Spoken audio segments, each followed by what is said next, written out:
Je me trouvais il y a quelques années dans un petit village de Haute-Égypte pour passer une semaine de solitude et un peu dans le genre du confinement que nous vivons en ce moment. Et le matin, je me levais assez tôt pour méditer dans la nature. Nous étions juste en bordure du désert et je me suis dit c'est l'occasion de prendre un peu de temps avec moi-même, avec Dieu. Et je n'avais pas plutôt quitté la maison pour entrer dans un chemin de campagne que quelqu'un me salue. Il me dit « Bonjour Abouna, bonjour, oui, où vas-tu » J'ai dit « Je vais me promener un peu ». Il me dit « Je viens avec toi ». Je lui dis « Non, ce n'est pas la peine, je veux être seul ». Seul? Tu veux être seul, pourquoi? Parce que j'ai besoin d'être seul. Tu es fâché? Non, je ne suis pas fâché. Parce qu'en Égypte, quand on est seul, c'est qu'on est fâché contre tout le monde. Ben là, j'ai eu toutes les peines du monde à lui expliquer que je voulais être seul pour me prier, méditer, réfléchir. Rien à faire. Et j'ai dû le subir jusqu'à ce que j'ai pu trouver un moment de solitude. La solitude. Est-ce que ce confinement vous pèse? Le fait d'être seul avec vous-même, ça vous pèse? Eh bien moi, pas du tout. Le problème à notre époque est qu'on ne sait pas être seul. On ne veut pas être seul. Cette peur de ce face-à-face avec soi-même. Là, ça me rappelle certains propos du fameux philosophe Nietzsche, le père de l'athéisme, dont le livre sur Zarathustra est extraordinaire. Je vous cite quelques passages de son œuvre. Fuis dans ta solitude. Fuis dans ta solitude. Je te vois étourdi par le bruit des grands hommes et meurtri par l'aiguillon des petits. Voilà. Nous sommes pris dans le tourbillon des médias, des flashs, des spots, des couleurs, des mouvements, tout bouge, tout danse. Et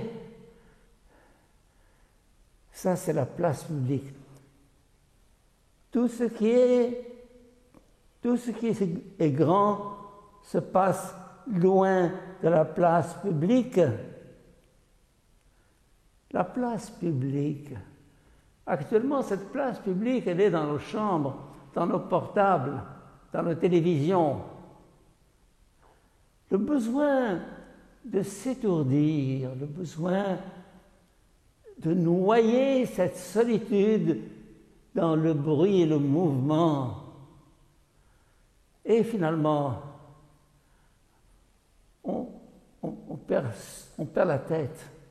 On perd de vue l'essentiel dont je parlais il y a 2 semaines dans mon homélie, cet essentiel que nous sommes invités à trouver en arrêtant tout ce mouvement dans lequel nous sommes entraînés.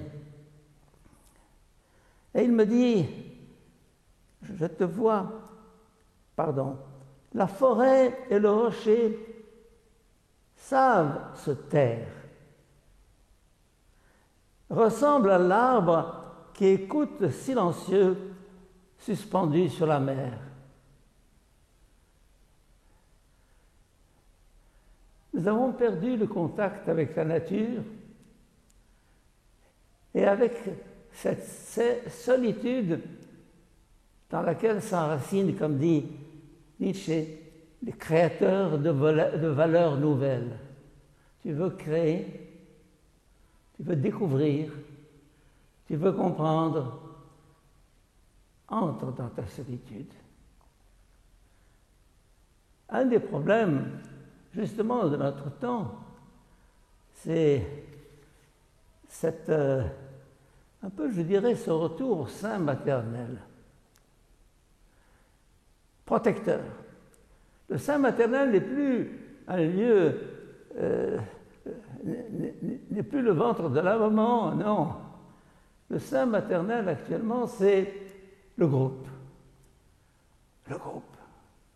On est dans le groupe. On a besoin du groupe. On a besoin de sentir les autres, de les voir, de les toucher, de les entendre.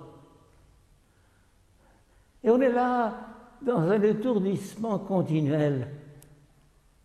Un philosophe ancien jésuite que j'ai bien connu, qui a été mon professeur de philosophie à Chantilly en France, dans une de ses œuvres, il parle de l'univers fusionnel.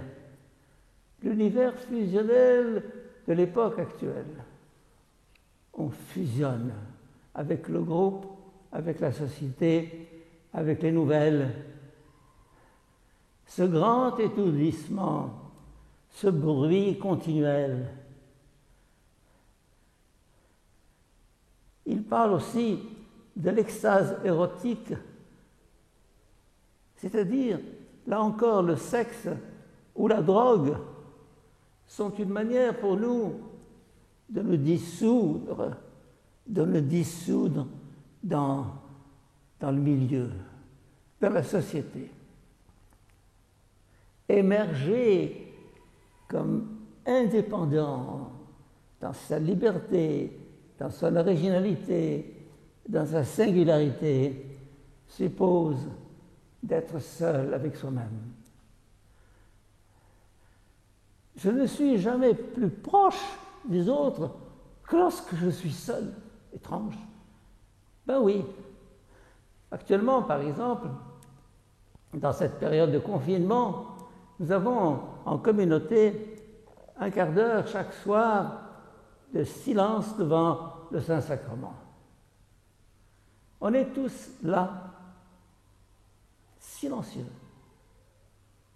chacun dans son coin, mais jamais plus proches les uns des autres qu'à ce moment-là. Ce n'est pas dans le brouhaha du repas ou de la récréation que nous nous retrouvons. Non, nous communions vraiment lorsque chacun de nous retrouve son centre.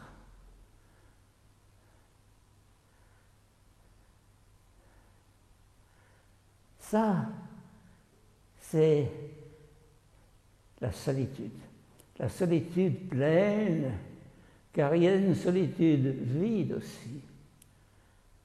Mais la solitude vraie, c'est celle qui fait que dans la profondeur de moi-même, je retrouve l'univers entier, l'humanité entière, la véritable communion. Mes chers amis, essayons de nous échapper ou d'échapper à cette sollicitation continuelle d'une société du loisir, des médias, du bruit, du mouvement, et que cette période de confinement ne soit pas vécue comme une punition, une pénitence, mais comme une chance de nous retrouver nous-mêmes et avec ça de retrouver notre source. Amen.